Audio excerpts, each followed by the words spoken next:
Well, hello. I believe we are live. Welcome to the internet. It's a large and glorious place, and I am very happy to not actually see very many of you, but to believe that you are there. An awards show on the internet is, in a weird way, an act of faith. Thank you, and welcome to the AML Awards, celebrating work published in 2020. I am Therick Jepson. I will be your host today, and we will see if I can do this as a competent professional because that's the only way really to honor the competent and professional work that we are honoring today. So we'll see how I do. Wish me luck, and let's go. We're going to start with, we're not going to start until now we're going to start. We're going to start with the audiobook finalists. This is a new award this year, but considering how many people consume literature through their earbuds these days, an important award for us to give. So the first year of audiobook finalists, listed here on the page are the authors. Full information about the those who narrate and so forth are available on the website. But the What You Are series by DJ Butler, Anne Chamberlain's Clog and Shadows, Ben Park's Kingdom of Nauvoo, Fatima Saleh and Margaret Olson Hemmings, The Book of Mormon for the least of these, and the church's second volume of Saints are our nominees today. And our winner today is Anne Chamberlain's book, Clogs and Shawls, narrated by Jacqueline DeBoer. The citation goes like this. Chamberlain's rich and vibrant prose, honed from her long career writing historical fiction, is well rendered in this audiobook, despite the challenge of portraying Chamberlain's structure, which shifts between her well-wrought prose and the multiple related voices of family members whose interviews Chamberlain included in her narrative. While Chamberlain's expert prose combined with the engaging narrative performed by Jacqueline DeBoer make this an enjoyable listen for any audiobook fan, it is the refreshingly unusual setting for a Mormon family history, combined with the integration of first-person interviews, which allows Chamberlain's relatives to recount their story firsthand, which makes this work worthy of special consideration by the Mormon literary community as a whole. Now, one great feature of what we are doing today is the opportunity for the winners to speak to us. And I believe that Anne on the Zoom meeting is Anne Chamberlain. Anne, is that you? Yep, that's me. Well, thank you to everyone, especially to Jacqueline and to my family who shared their story with me. And I really appreciate the honor of this award. Thank you very much. Thank you. All right, we're going to move right along. This year's recipient of the Smith Pettit Foundation Award for Outstanding Contribution to Mormon Letters is Stephen L. Peck. We had a special meeting earlier today, a panel of fans of Steve's and friends of Steve's and people who've read his work. And we have, and I recommend going to YouTube and watching that if you haven't already. It was a great conversation. But Steve is here now, and I believe Mattathias is reading this citation. Is that correct, Mattathias? Yes.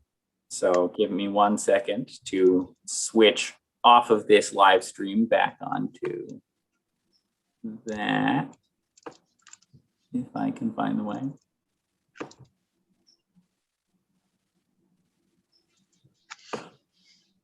All right. Smith Pettit citation for Stephen L. Peck. In 2001, a mild-mannered Latter-day Saint entomologist named Stephen Peck experienced a bout of madness to rival that of Nebuchadnezzar in the book of Daniel. Driven into an alternate reality, he saw beautiful shimmering lights, strange otherworldly beasts, and threatening visitors who informed him that he was trapped within their power. Stranded in a world no one else could see, and in which he was certain even God was unreachable, Peck wrestled with how to fulfill his moral obligations to those he most loved. Even as his world shifted, people around him dismissed his warnings, and events continued to spiral out of control. Nothing, not his own best efforts, not his wife's pleadings, not the ministrations of local doctors and nurses, could release him. Then the nightmare suddenly ended. A microscopic intruder, Burkholderite pseudomallei, was the cause of Peck's entire ordeal, and a massive dose of antibiotics, brought him back to himself. But where was he? And what was Steve supposed to do with the vivid memories of experiences that had never happened outside of his mind?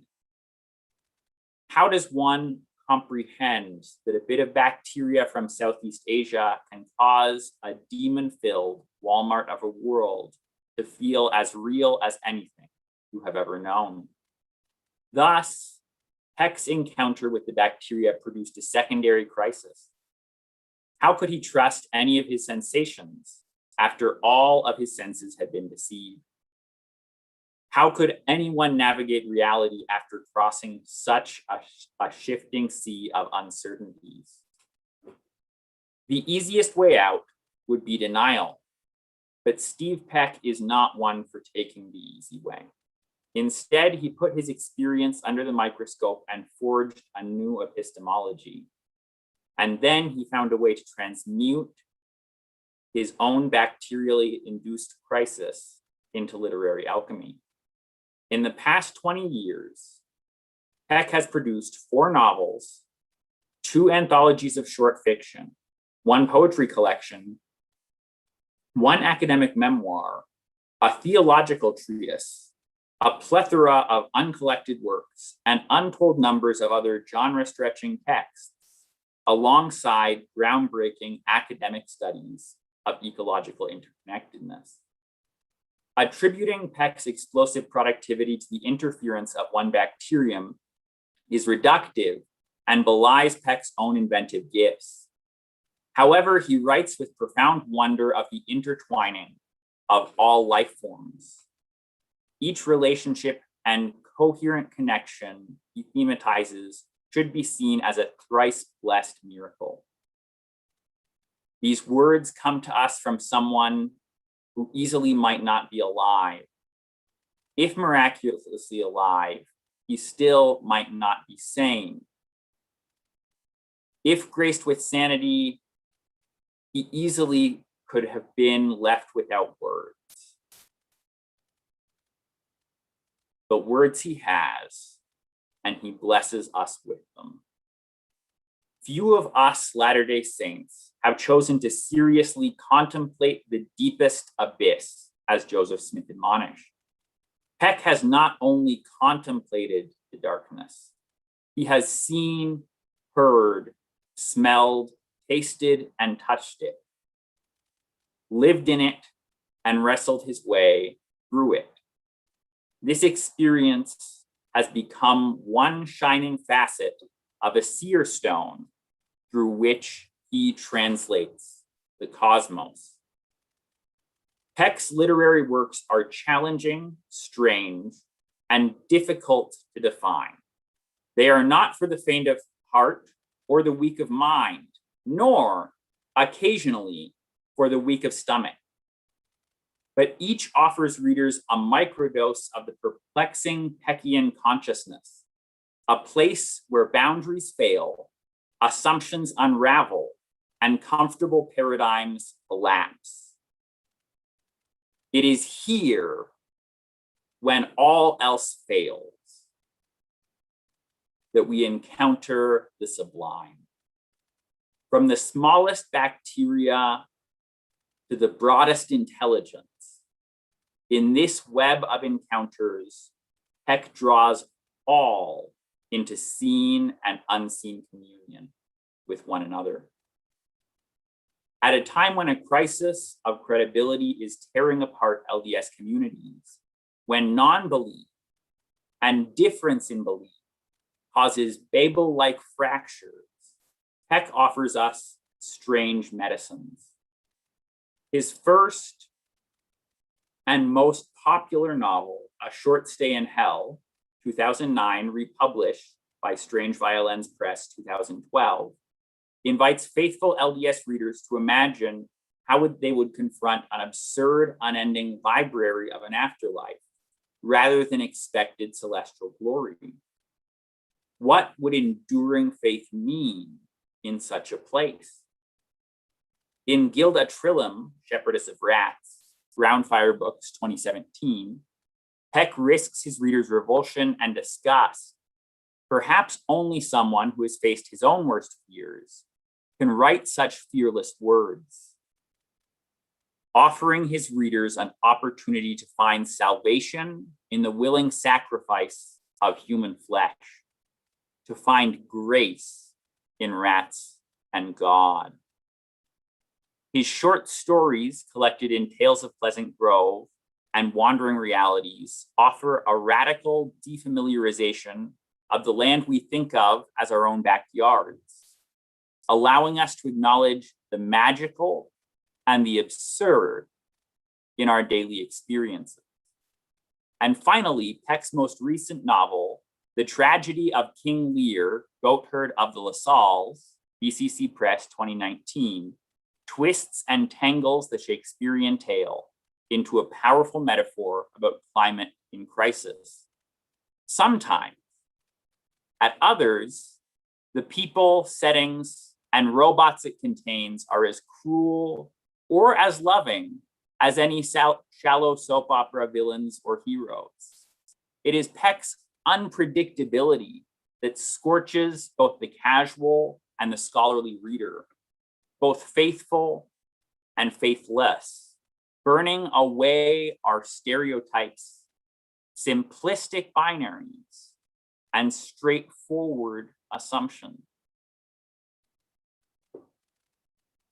The medicine Peck offers us may be bitter, but such strong medicines are needed to dissolve our stubborn defenses and false dichotomies, our barricades and our battle lines. Readers must surrender their explanations and abandon their rational arguments, hoping against hope that something will remain in the end. And it does. For Peck reveals that it is only after the collapse of our own constructs that we truly begin to encounter reality.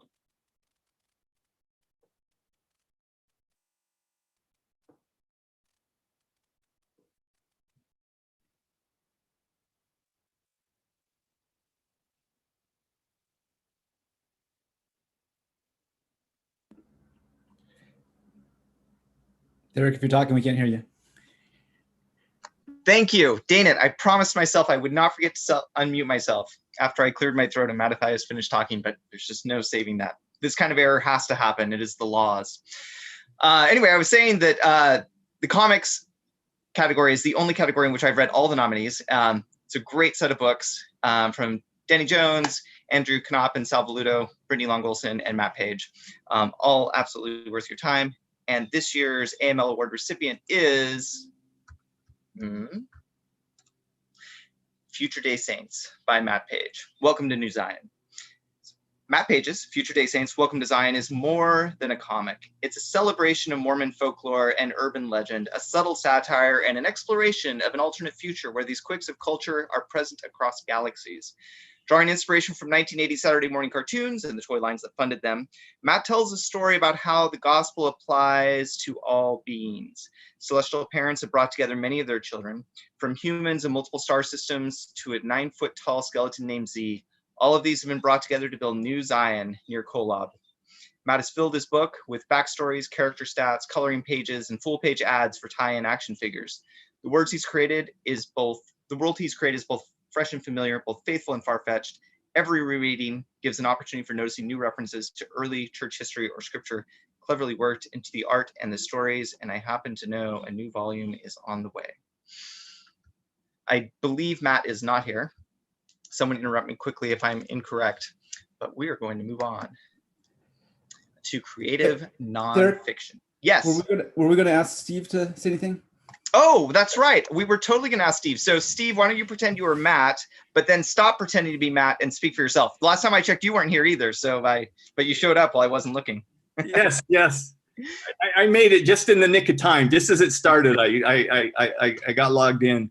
Interesting. Matt was also the cover artist for A Short Stay in Hell. So, cosmic connections here. No, I just want to express gratitude to everybody. That was a wonderful reading. It was very humbling and quite moving to receive this award. I'm grateful to everyone involved, and just wanted to say thank you and to express my deep appreciation for this honor. So that's all I've got. Thank you, Steve. All right, back to creative nonfiction. There we go. I realized I left on the wrong slide before. I promised an unprofessional ceremony, and so it is going. All right, creative nonfiction finalists. 3 books with beautiful covers by Patrick Madden, Caitlin Meyer, and Malaya Day Warner. And our AML Award recipient is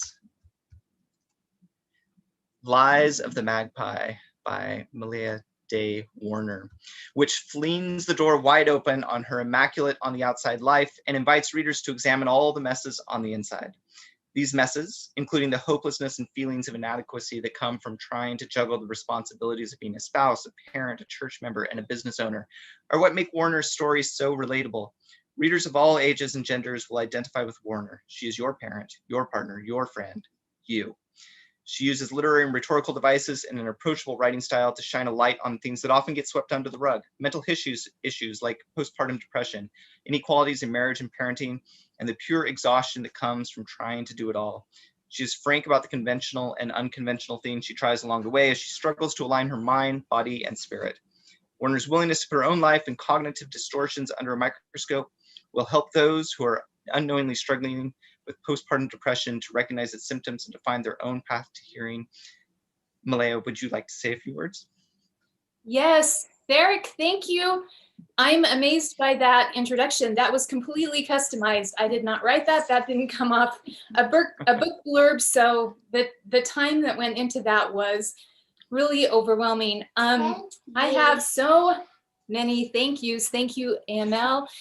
Thank you to the mysterious person or people who found Lies of the Magpie in the haystack of Amazon, and I will be forever grateful. You've given me a lot of encouragement to continue writing. Thank you to Andrew Hall and your Timeless Hours, communicating with the finalists. Patrick and Caitlin, it has been a pleasure to get to know you and your works online, and I wish we could all be in person. This has been an amazing week, and just so much inspiring talent and creativity. The book is dedicated to the Emily Effect, and we've just come off of the month of May, which is Maternal Mental Health Month. And I want to thank Eric and Leslie Dykes and Megan Johnson and the Cooks family and Dykes family and everyone at Maternal Mental Health Utah, Brooke Dorff and Amy Rose White, and everyone who has worked over the past many years to provide and improve resources for postpartum mothers. I want to especially thank my editors, 3 amazing editors. Renee, the first editor who really encouraged me not to leave out religion and faith, but to name and talk about Mormonism. Without her, I wouldn't be here. And thank you to Kim for making the story really come to life and helping me to kill my darlings and leave them on the editing floor, and to Kristen for being especially a sensitivity reader and helping the book to be accessible to anyone not familiar with Mormon jargon, and so that it can be a really universal tool. My hope for the book is that any woman, any spouse, anyone struggling with postpartum depression or depression of any kind can find a lot of humor in the book, and also a lot of hope and tools. And I'm just so grateful that AML has selected a book that is written by a mother about mothering for mothers. And most definitely the big thank you. I'm not gonna cry, to these guys. Come here. This man is amazing. He doesn't want to be on film for some reason. He's so brave. It's very hard to have your story told with very one-sided. And all of these guys have been such troopers over the past several years getting this book to come to fruition. And we have to thank COVID-19. Last year, the book came out in May. why we think it's such a good idea for a book on mothering to come out in May. It's a horrible idea. No mother should ever add anything to her calendar for the month of May, but because of COVID, everything got canceled. Every band concert and final school activity, or the book might not have even ever made it out. So thank you so much. Congratulations to all of the finalists, and I hope that we run into each other in the future. Thank you. Thank you very much. I should note real quick that of the citations I'm reading, many of them have been abbreviated and they will appear in their full form on the website. So if you would like to look at those later, you can see a bit more detail than I am necessarily including right now. Let's move on to criticism. Good year for criticism. New books from Michael Hicks and Anthony Sweat, and 2 collections with a lot of critical content from BCC Press about Josephine Spencer and Maureen Whipple, and an article by Carol Cornwall Madsen that are all worthy of your consideration. And we are giving the AML Award this year to Anthony Sweat for his book Repicturing the Restoration, in which he wisely argues, faith is a choice. In today's information age, however, ignorance is not. Sweat's answer to such a world is a multifaceted, multi-genre book of original artwork and commentary that should be welcomed by artists and historians, sinners and saints, and experts and students. It approaches topics ranging from seer stones and polygamy to Liberty Jail and the ordination of Q. Walker Lewis, which is a story I don't know, addressing each in its weighty chapters with their own original artwork. Sweat aims for his audience to be inspired, informed, confused, enriched, enlightened, and hopefully edified by his book, and he accomplishes that goal. It is a crash course in analyzing visual religious art, doubling as a glossy conversation starter that can be left lying casually on living room side tables for guests to pick up, peruse, and find themselves absorbed by. It is also a historical narrative of 25 at times troubling moments from the church's past, as well as a contemplative consideration of how those events have shaped or should have shaped the current cultural moment. Anthony Sweat, you are on the call. Could we hear from you? I'd be honored to. Thank you so much to AML for recognizing my work and for this award, and for everybody else who was nominated. I'm just, as we all know, as creatives and people who produce things, we're just grateful because anytime we put work out there, we're nervous. We're nervous how it's going to be received and what people are going to think of it. But this project's been brewing literally for 20 to 25 years in my mind. And you know, what was interesting, and I hope that AML recognizes that just this recognition, this award is kind of a fulfillment of a hope. I pulled up a journal entry. I'm a professor of religion at BYU, but my bachelor's degree is in painting and drawing. And I never quite knew where God would take me with both being a religious educator and a painter. And for all of you who are creatives out there, you know, sometimes we have to, as Elder Maxwell so wisely said one time, faith in God also implies faith in his timing. And when I finished my bachelor's degree and then became a religious educator, I often wondered what I would do with my art and when I would do something with it. I'm just going to read 2 quick journal entries of mine that I pulled up here. I wrote this clear back in 2002, 19 years ago. Quote, I have a great desire to do something with my painting. I feel God wants me to do something with it. When and how is another story. It's almost as if God is saying to me, I want you to do something with your art, but it's not the right time.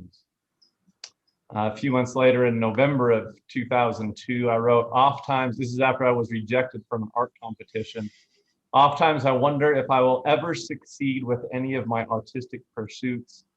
Only time will tell. I then went on to get a PhD and was hired to be a religion professor, and I wrote in my journal in 2006. One hard thing about getting a PhD is I feel like my painting career will have to be put on hold a little longer. I hope that one day I look back and thank the Lord that he has stayed my hand for the right time, the right purpose, and the right project to work with my art, to do the things I've always longed to do with it. So I feel like doing this book has been one of those things that I felt like God wanted me to do. And I guess all I'd say to all of you out there as creatives is continue to do the things that God is leading you to do in your own way and in your own time and coming to their own fruition. So I'm really grateful to be recognized for this work of mine. Thank you so much. Thank you. That's a beautiful call to arms. And one of the things that took me a while to understand is why we are called the Association for Mormon Letters, but I think you've hit on it right there. Like, we need to be for something, and your book is an example of what we should absolutely be for. Thank you. Let's talk about drama. In a year in which drama seems like it ought to have just up and disappeared, we had 4 worthy entrants, which are our finalists this year. We have Mountain Law, written by Melissa Leilani Larson, Give Me Moonlight by Ariel Mitchell, the opera, The Captivity of Hannah Dunstan, with words by Glenn Nelson, music by Lansing McCloskey, and Tom Russell's Escape from Planet Death. And we are giving the award this year to Melissa Leilani Larson for Mountain Law. Mel, I believe you are still out there. Yes, hi. Oh, wait, don't talk yet, though. I haven't read the citation. I'm so sorry. Is anybody keeping track of my errors? I think I'm up to 5. So with the over-under is 7, so I'm getting really close. Mountain Law is an intimate look at the seemingly small life of a woman lost in the broad era of Mormon expansion in the American West. For years, Tamsin English is left alone with her children in a tiny cabin in an empty corner of the Utah Territory while her husband starts a new settlement. Though she believes that her isolation is a divine punishment for an extramarital affair in her past, the reappearance of her former lover in her life may also be the grace that helps her survive. The story adds to the canon of Mormon fiction in its unflinching but thoughtful portrayal of the patient human lives that waited through sorrow in service of and obedience to the strictures of a new and unfolding religion. It also creates space for a merciful and understanding God that provides solace in unexpected ways, in a small canary companion, a box of supplies, and an opportunity for love where none would otherwise be given or allowed. Mel. Thanks. You're doing great, Eric. This is great. Thanks. I'm really grateful for this award, and I'm thankful for the chance to be able to say a little bit about it. I'm very grateful to historian Brittany Chapman Nash, who introduced me to Tamsin and to her history, which is the beginning place of this play, though it ultimately departed from the history in a number of ways. Tamsin was a pretty tremendous pioneer and woman, and just super fascinating, and I was excited about the possibility to give her a voice. I'm very thankful to Plan B Theater in Salt Lake City and to Mad Cow Theater in Orlando, Florida, for creating, both theaters created a safe and positive place for me to share and work on this play. I'm grateful for all of the actors who participated in those workshops. I'm also very grateful for the dramaturgical assistance of Meredith Bartman, Shelley Graham, and Janine Sobek-Knighton. And I just want to say really quickly, without this play is dedicated to my friend and my teacher, Eric Samuelson, who loved it and encouraged me in the writing of it. And I'm very grateful to be following in his footsteps in AML. So thanks very much. Thank you. Let's move to film. This is a second category in which I have consumed all the stuff. So I can really recommend both of these also. Gruff, directed by Cole Glass, and Heart of Africa, directed by Shoper Kabami, both of which are very good. And the winner of the AML Award is Heart of Africa. Heart of Africa opens with a mixture of kinetic and ritualistic energy that serves as the backdrop for the rest of the film. We are introduced to Gabriel Ngandu as he runs through the woods of the Democratic Republic of Congo, both literally from a mysterious pursuer and emotionally from the demands of his family and community. As he flees to the city, the missionaries he meets there seem to be his ticket to security and comfort. However, ugly history continues to hound Gabriel, who gradually comes to learn that while his newfound faith offers purpose, hope, and healing, he still has to confront the wounds that await him at home. Heart of Africa checks many boxes of the standard missionary film genre: companion conflict, a girl back home, intense opposition, but does so through the eyes and voice of someone raised entirely outside of the Utah paradigm. The result dares to pose tough questions about the cost of atoning for the past, both through the errors of our protagonist and the deep scars of colonialism. The echoes of Conrad's Heart of Darkness keep viewers watching carefully for intertextual clues without overpowering the main story. Most joyfully, as the church continues to become more global, this film hints at what future Mormonism might look like, as a growing number of autochthonous testimonies and histories claim their place at the table. I didn't know I was going to have to say autochthonous. That is a difficult word. I believe both the Youngs are on the call, Margaret, who produced and co-wrote it, and Bruce also. If you would be so kind to unmute yourselves, we'd love to hear from you. Hi, this is Bruce. I've been asked to represent everybody, so I'm here on behalf of Margaret and Chopra Kabambi and our team in the Congo. By the way, another thing about this film is that it's the first film made in the Congo by a Congolese team to appear in theaters in the United States. So kind of a historic thing. I'm going to say a little bit both in English and in French for the sake of nos amis au Congo. First of all, it's a privilege and a blessing for Margaret and me to have been able to work with our friends in the Congo and everyone who is involved with the film. And we want to, in particular, thank Chopra Kabambi, his wife, Deborah Bassa, Ephraim Buyikana, the actors, Mayunda Mpongo, Brandon Ray Olive, Amor Lombi, Emmanuel Manuana Elbas, Bavon Diana, Fendi Bakajika, and all the rest. And also, by the way, Cole Glass, and congratulations to him for having been nominated, Cole Glass and Paradis Mananga, who were filmed, but whose parts did not appear in this film, but did appear in the second one, Heart of Africa 2 Companions. So if you haven't seen that, you can see them in that one. And we also want to thank Kaleidoscope Pictures, especially Russ Kendall and many, many others who've helped us out. And so now if I may just add a few words in French. Pour nos amis au Congo, merci, c'est un privilège et une bénédiction de vous connaître, de travailler avec vous. Vous avez changé le Congo, vous êtes en train de changer le monde avec ce film d'espoir et de rédemption et tous les autres projets que vous avez fait et que vous allez faire. So thank you to everybody. It's been great to be involved with this. Thank you. I know everyone involved with AML looks forward to the day when we are fully international. That's the direction Mormon Letters is headed, and we can't get there soon enough. All these voices waiting to be heard. Thank you, Bruce. Thank you. All right, middle grade novel. As you can see, we have, this is probably cover-wise the most colorful category so far. So thank you so much to these writers for, I know you didn't make the covers, but I was ready for some color. So we have What Stars Are Made Of, Beginner's Welcome, 96 Miles, On These Magic Shores, and The Elephant's Girl. And this year, the Middle Grade Novel Award goes to 96 Miles by J.L. Esplin. With an always prepared survivalist for a father, the Lockwood brothers have never needed to worry about what would happen to them in an emergency situation. Their dad has stockpiled enough food, water, and other gear to last them through 2 apocalypses. When disaster strikes while their father is out of town, the boys figure they're hunker down and wait it out. There's a group of men who then rob the boys at gunpoint, carting out almost all the emergency supplies their dad had so carefully collected. Scared and on their own, the brothers have little choice but to walk to the ranch of a family friend. With 96 miles between where they are and where they need to be, they set out on a terrifying journey where every kind of danger waits for them. This novel is an engrossing page-turner that features likable, sympathetic characters, a vivid atmospheric setting, and a compelling, action-packed plot. Like all books of this type, it asks intriguing questions about survival. How far would you go to save yourself and your loved ones? With only limited resources available, would you share what you have or keep it for yourself?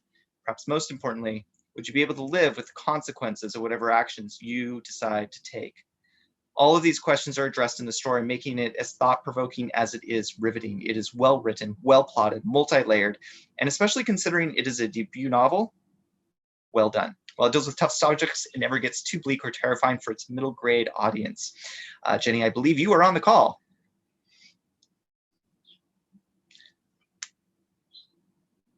Maybe.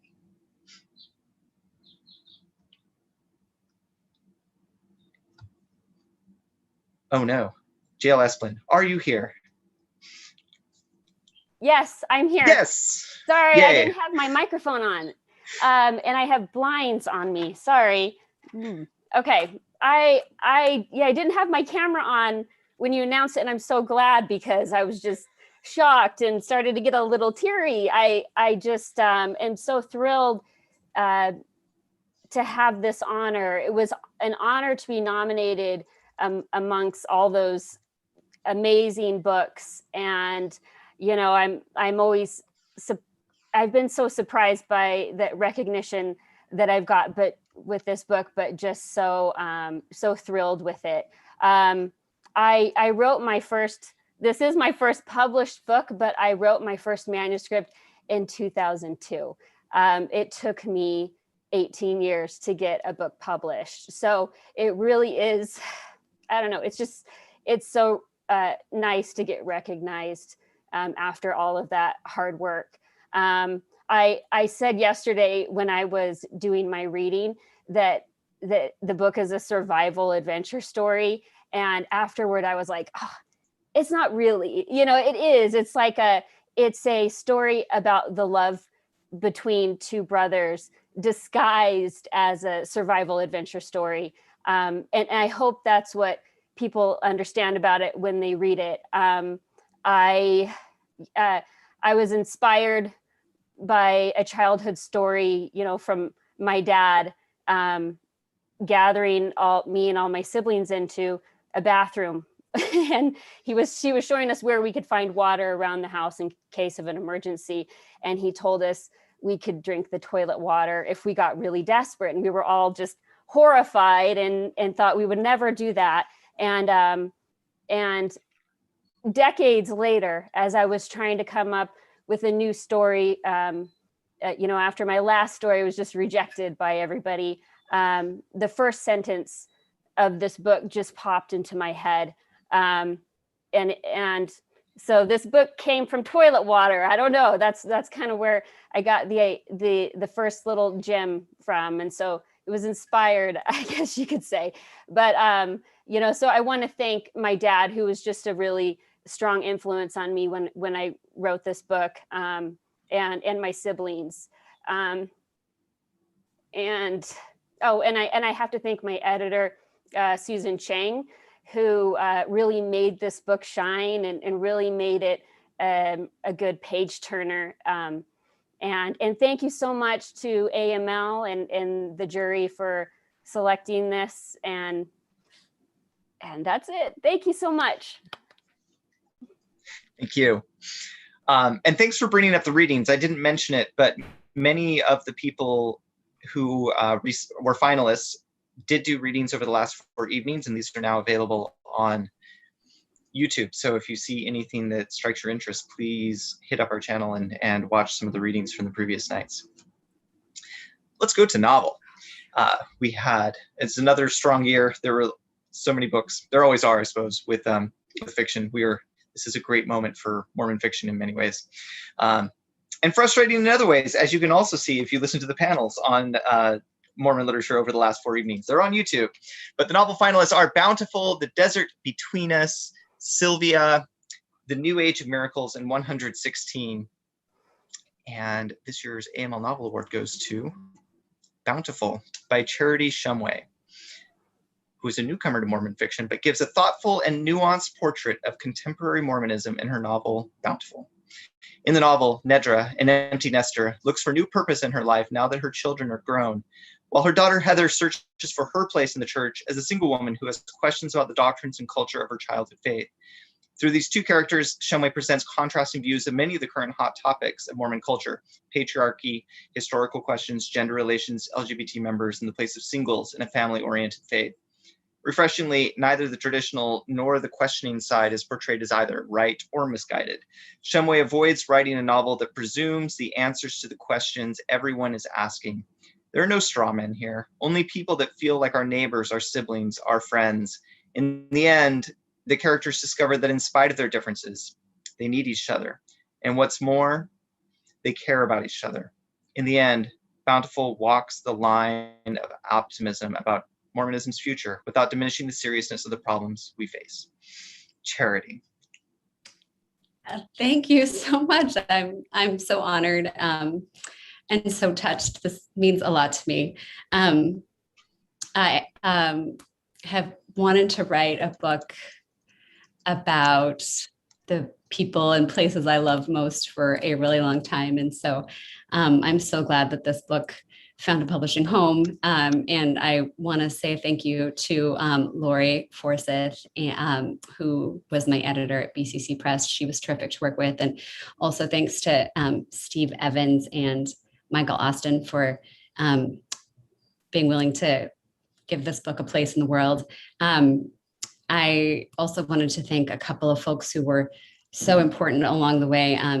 My friend Kristen Keen Benton read endless drafts of this novel over the course of many years, and I am so grateful to her. And then my good friend Melissa Inouye was such a force behind this book. When it was in a drawer for a while, she got it out of the drawer and was a wonderful reader and a help to this. And I also want to thank the folks who worked on the cover. I love the cover so much. And so I want to thank Christian Harrison and John Forsyth. And I also want to thank my friend Erica DeCaster, who went up in the hills of Bountiful and took the photo that this is based on. Anyway, I'm so honored, and this means so much. And thank you for recognizing this book. I really appreciate it. Thank you. We'll now move on to one of our special awards this year. This is a special award in nonfiction for This is the Plate, Utah Food Traditions. We're presenting this special award for its cultural contributions that fit none of our existing categories. The book, the first of its kind, is a beautifully produced collection of short ethnographic and socio-historical pieces about Utah's distinctive food heritage, with photographs, recipes, and information with Ryan witty commentary. This delightful coffee or postum table volume contains entries by over 60 authors on such varied regionally gastronomic relevant topics as green jello, Hotel Utah hard rolls, and breweries in 19th century Logan. Of special note are the contributions by Native American, Latino, and other minority authors who write on their heritage and foodways. Every entry, every page rewards the visual, literary, historical, and recipe collector palette. The judges knew this fastidiously and deliciously planned and executed literary/culinary gathering needed to be recognized for its fine cultivation, selection, combination, and perfect balance of its ingredients. Eric, I believe you're the only person associated with the book on the call. Is that correct? Would you like to say a few words? I'd be honored. I think Carol might be coming on if she can. I know she's been trying to, but yes, thank you for those very kind words, and it's very much an honor to be here at AML, which is an organization that's meant a lot to me for many years, since the mid-90s, back when I taught Latter-day Saint literature as a new professor at BYU. And it's an honor to be in the company of the other awards recipients, many of whom I know and whose work I'm familiar with. And so it's a good company to be in indeed. In giving thanks here, I especially wish to thank my co-editors, Carol Edison and Lynn McNeil, all of whom brought great things to the table in this project. We like to joke, the three of us, that as a active Latter-day Saint, a Jack Mormon, and a friendly Gentile, we have all of Utah's major demographic groups covered.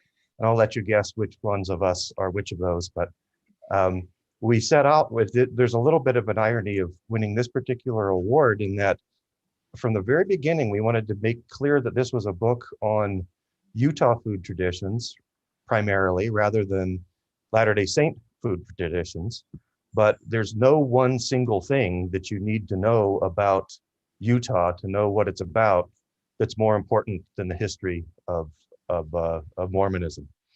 Also, especially wish to thank University of Utah Press and the press directors, John Alley and Glenda Cotter after he retired, who believed in this project and helped it see fruition. Again, I'm just a little bit emotional and honored to be with you all this evening, and the company that I'm in is very impressive. Thank you very much. Thank you. I don't believe Carol is here. Somebody correct me if I'm wrong. I'm about to go on. Here we go. Picture book finalists. All right. This is an exciting bunch of books also. We have You'll Find Me. We have Nonsense, The Curious Story of Edward Gorey. We have I'll Walk With You. And we'll have All Aboard the Midnight Train. Picture books obviously are vital to being a picture book is the melding of the words and the pictures. And although not necessarily every member of this team is a Latter-day Saint or is particularly interested in Mormon themes, we do want to recognize the contributions on both sides. And the winner of this year's AML Awards goes to Nonsense, The Curious Story of Edward Gorey by Laurie Mortensen and illustrated by Chloe Bristol. Born in 1825, Edward Gorey was a self-taught, voracious reader who loved stories. Drafted into the Army at 18, where he spent some time in Dugway, Utah, Edward eventually attended Harvard, where he mingled with writers and poets, but didn't know what he wanted to do with his life. He got a job in the art department of a large New York publisher working on the books written by others. And one day, he had an epiphany. What about the books he wanted to write? That's when it happened. Voila, his path was set, and he wrote over 100 books. Laurie Mortensen provides a rhythm and mood that perfectly depicts and honors the subject, while illustrator Chloe Bristol injects Gorey-like humor and atmosphere into the pages.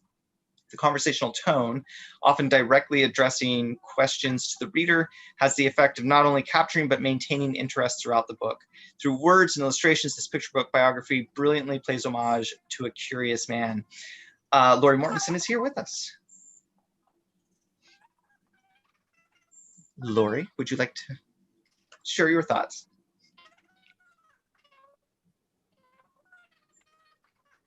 I hear a strange sound. Is that Laurie?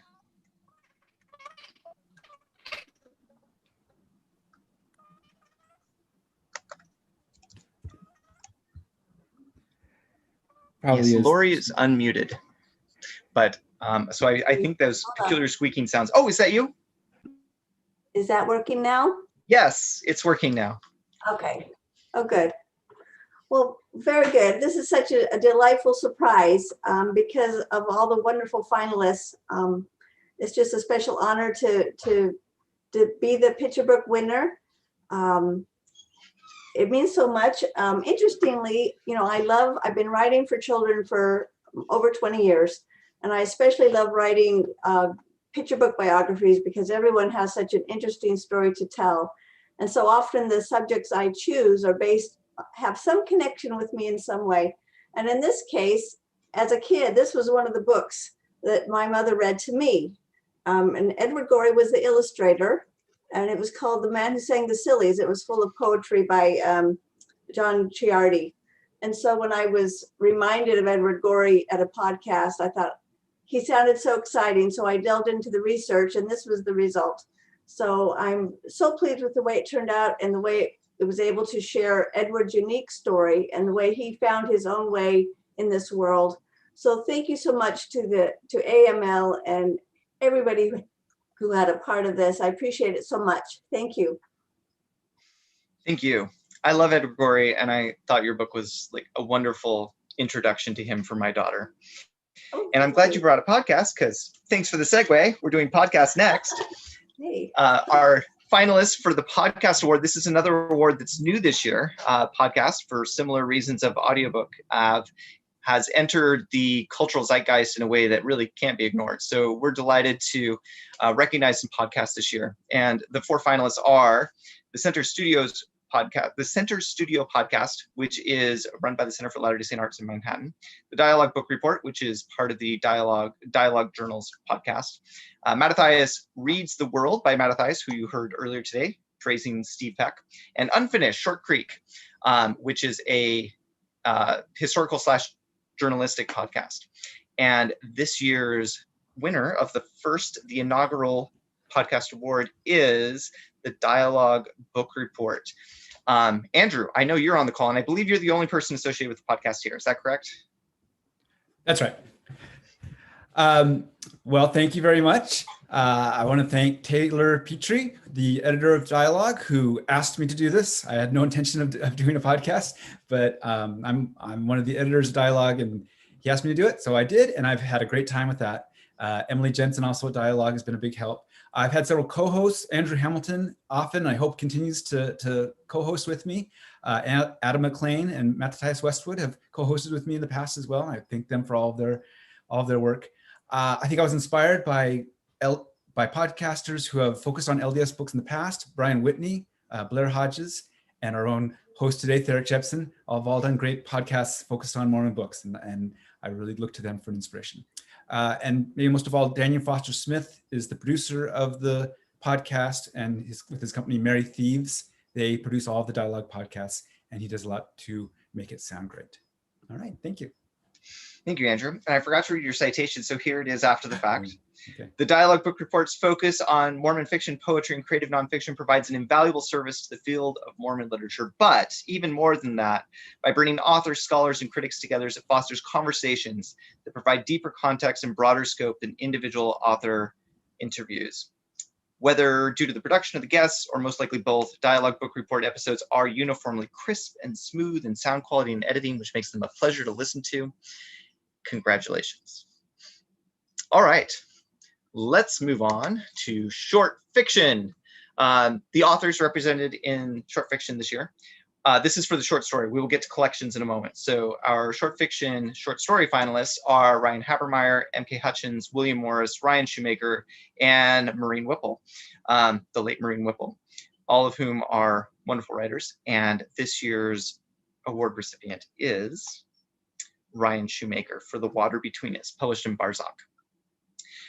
His short story, The Water Between Us, it's the middle of the Great Recession, and Spencer cannot find work. 4 years earlier, when Spencer and his wife Anne got married, they had no reason to doubt that Spencer would always be employed in the construction industry. Maybe he could even run his own company someday. Anne's future was mapped out as well. She could finish her associate's degree and work until a baby came, but now Spencer is stuck at home watching Ronco rotisserie infomercials, while Anne, pregnant with her first child, has risen quickly through the ranks of a biotech firm and set her sights on an MBA. Spencer and Anne both grew up singing the same primary songs. They learned the proper roles of mother and father, of husband and wife, but the sand is shifting beneath their feet. I keep thinking, Anne says, that there's the life we talked about, the life we're expected to live, the life our parents lived, and then there's the life we have to live. Shoemaker does not reduce these characters to trite stereotypes. Rather than being jealous of his wife's success, Spencer's thoughtful and open to altering his life's plan, more worried about disappointing his parents than aggrieved about not receiving his due. Anne, too, is gentle with her husband, maintaining a steady encouragement and belief that somehow they can both achieve their dreams. The pressure of cultural expectations bears down on both of them, but the story is infused with a hopeful buoyancy. Shoemaker's rhythmic prose and luminous imagery makes what could have been a heavy, predictable story about the weight of Latter-day Saint gender roles into something much brighter and more true.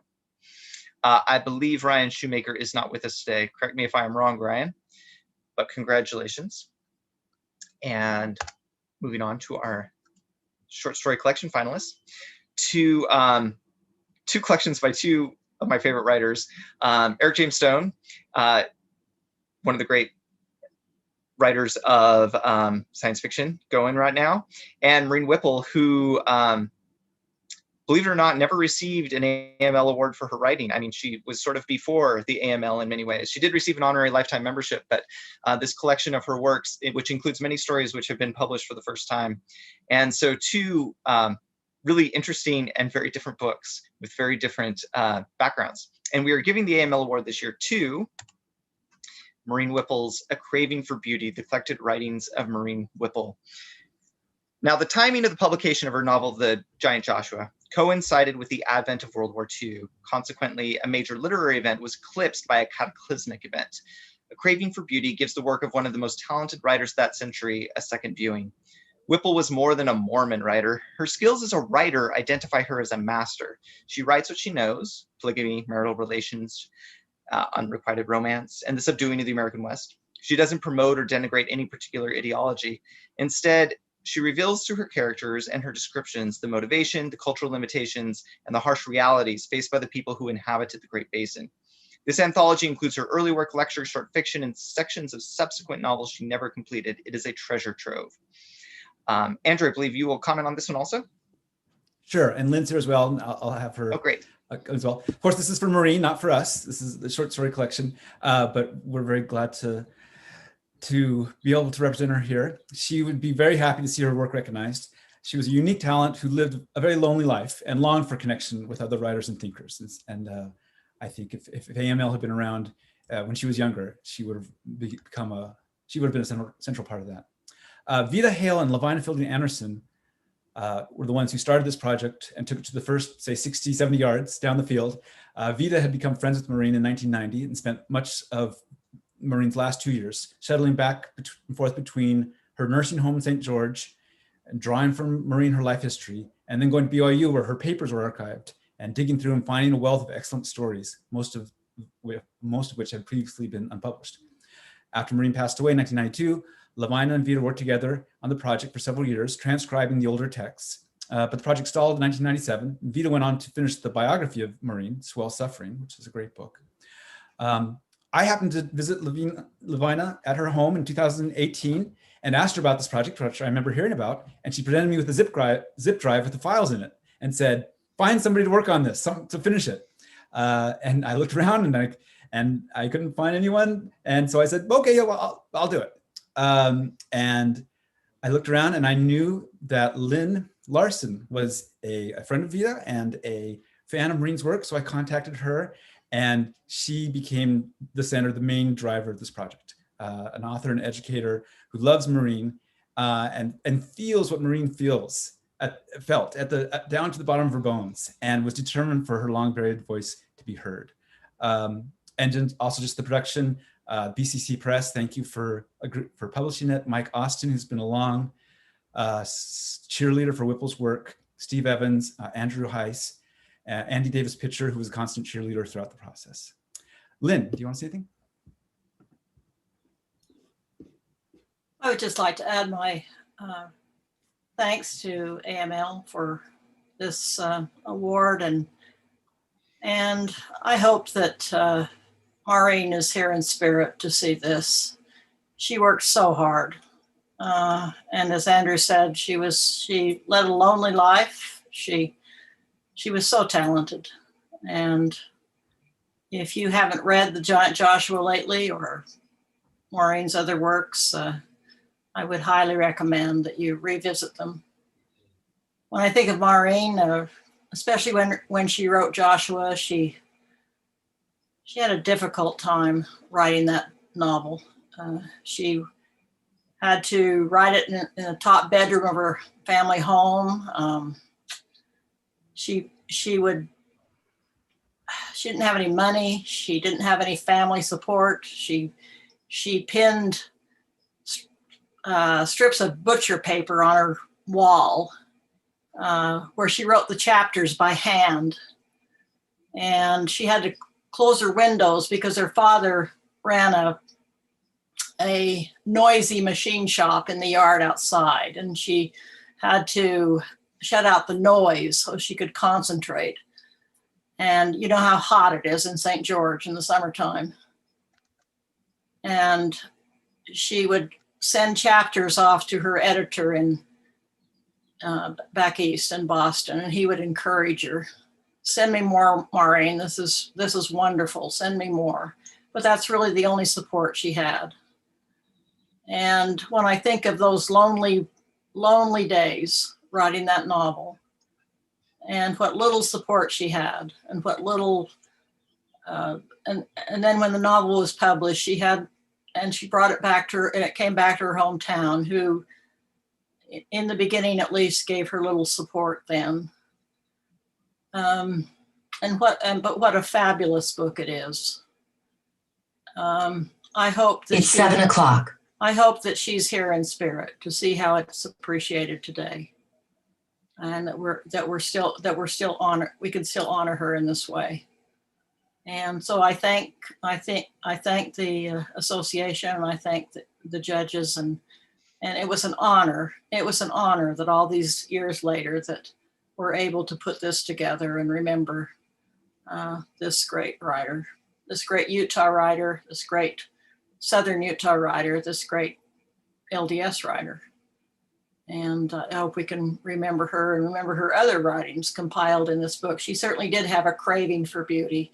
That title comes from one of her essays, that she did have a craving for beauty in literature. And I think that's true of of us as an association too. And I hope we can always remember Maureen in that way. Thank you. Thank you, Lynn. Moving on to religious nonfiction. The books you see before you are our nominees. We have Mercy Without End. We have The Book of Mormon for the least of these, Buried Treasures, Visions in a Seer Stone, and Tabernacles of Clay. Each of these books I've heard discussed a great deal over the last 18 months, and a really strong set of finalists this year. And the AML Award, it goes to Michael Austin. His Buried Treasures, reading the Book of Mormon again for the first time, is scriptural exegesis, perhaps the classic definition of religious nonfiction. But what sets this volume apart from many other treatments of the Book of Mormon is that Austin is an academic who practices and teaches literary criticism, teasing out meanings from texts that go beyond what is just written on a page. In 2016, Austin decided to re-engage the Book of Mormon by doing a close reading cover to cover, employing the tools of analysis that he has employed with other texts, both religious and secular. As the title suggests, he found ideas and narrative complexity that rivaled anything he had experienced with the biblical text he had previously examined. Austin indeed found buried treasures within the Book of Mormon text and wrote about his experience, but as he puts it, words are only a small part of what we talk about when we talk about meaning. Austin's treatment of the text serves to upend some of our traditional understandings of the Book of Mormon.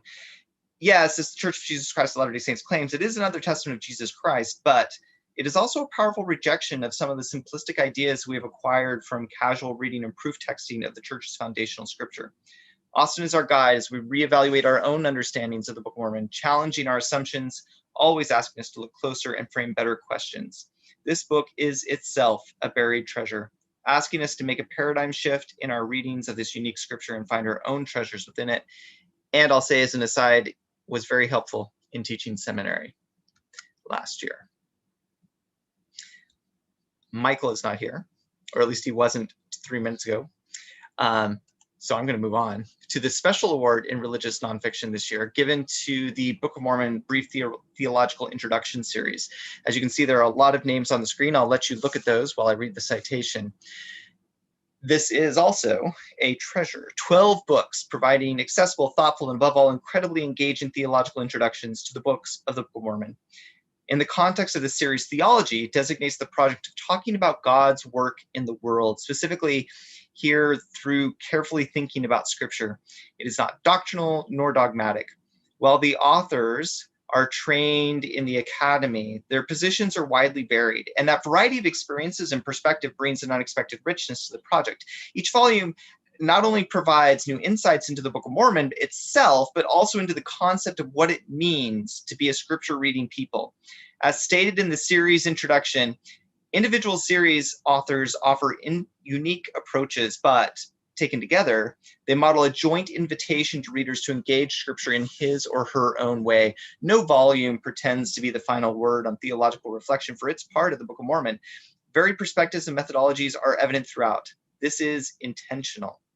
This intentional commitment to community produces a series that is, at heart, invitational. The Maxwell Institute is to be commended for its exceptional project.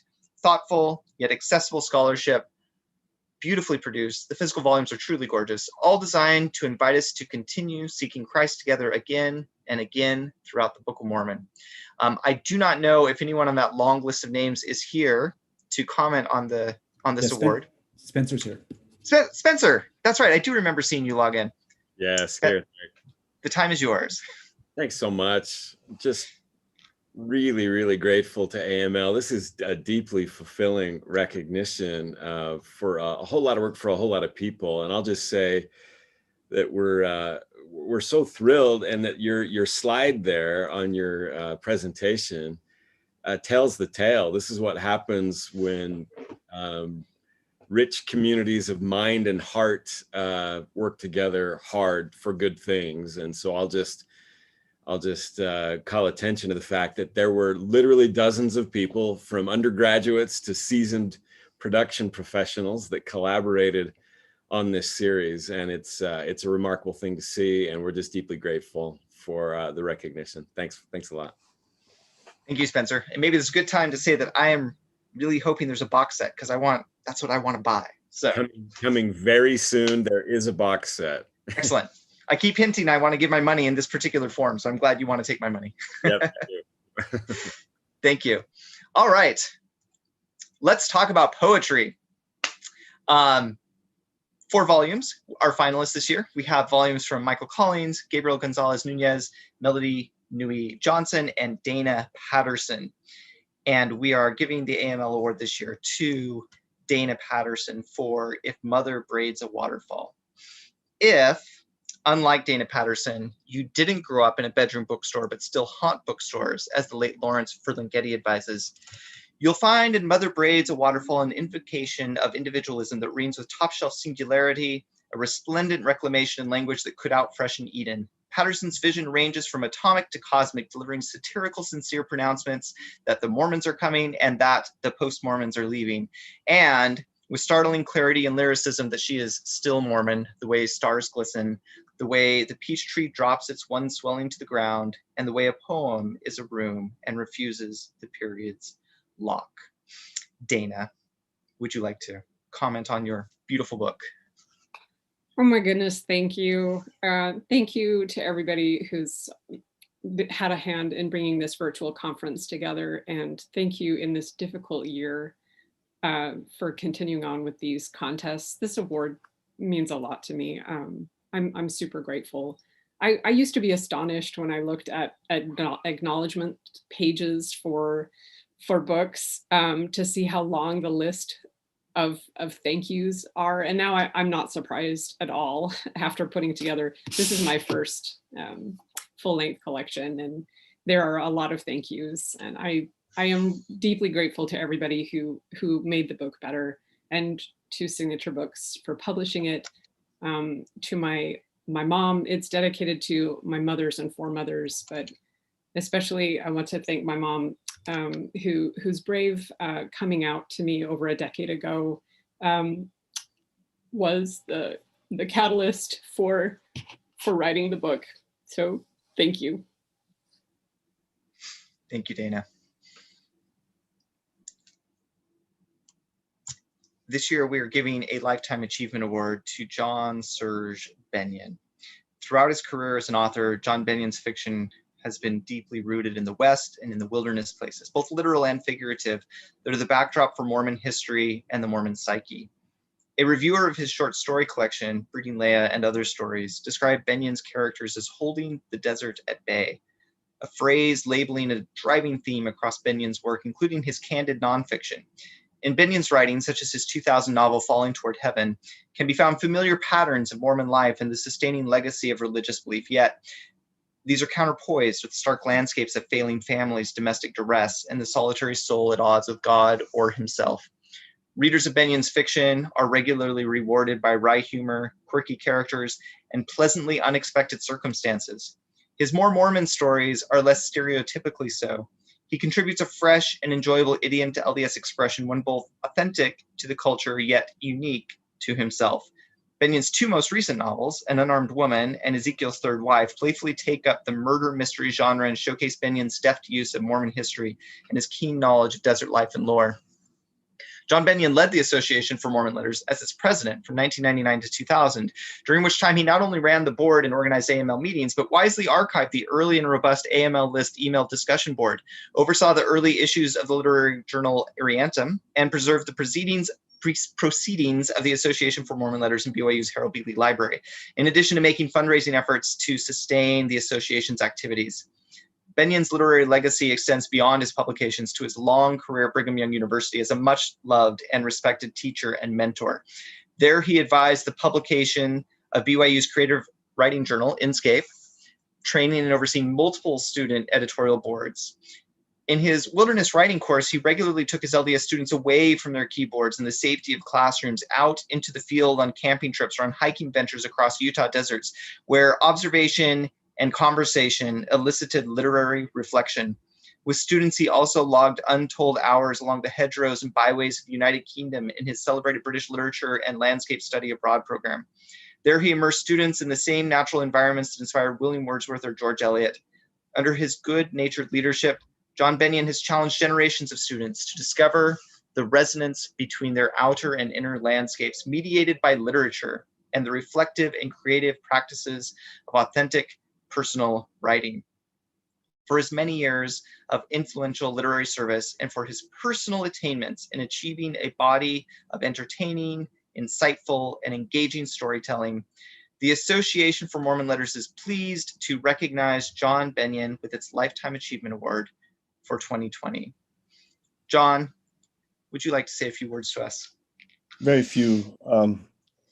I appreciate this award very much.